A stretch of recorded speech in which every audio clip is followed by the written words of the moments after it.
নওগাঁ ১ আসনের সাবেক সাংসদ ও সাবেক খাদ্যমন্ত্রী সাধন চন্দ্র মজুমদারের ৭ দিনের রিমান্ড মঞ্জুর করেছে আদালত। শুক্রবার তাকে ঢাকার মেট্রোপলিটন ম্যাজিস্ট্রেট আদালতে হাজির করে পুলিশ। মামলার তদন্ত কর্মকর্তা বাড্ডা থানার উপপরিদর্শক সৈয়দ ইমরুল শাহেদ ১০ দিনের রিমান্ডে নিতে আবেদন করেন। শুনানি শেষে ম্যাজিস্ট্রেট সাইফুদ্দিন হোসাইন ৭ দিনের রিমান্ড মঞ্জুর করেন। বৃহস্পতিবার রাত ৮:৩০টার দিকে রাজধানীর বসুন্ধরা আবাসিক এলাকা থেকে তাকে গ্রেপ্তার করা হয়। বৈষম্য বিরোধী ছাত্র আন্দোলনে তেজগাঁও থানার কারওয়ান বাজার এলাকায় ড্যাফোডিল বিশ্ববিদ্যালয়ের শিক্ষার্থী রমিজউদ্দিন রূপকে গুলি করে হত্যার অভিযোগে করা মামলায় সাধনচন্দ্র মজুমদারের এই রিমান্ড মঞ্জুর করা হয়।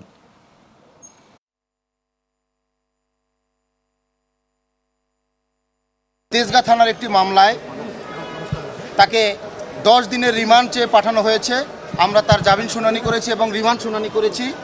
শুনানি অবধি আদালত তাকে 7 দিনের পুলিশ রিমান্ড মঞ্জুর করেছেন এবং সতর্কতার সাথে জেল হাজতে তাকে যেন জিজ্ঞাসাবাদ করা হয়। তিনি একজন বয়স্ক মানুষ, তিনি রাষ্ট্রের বিভিন্ন জায়গায় ছিলেন। আদালত যে আদেশ দিয়েছে সেই আদেশে আমরা সন্তুষ্ট।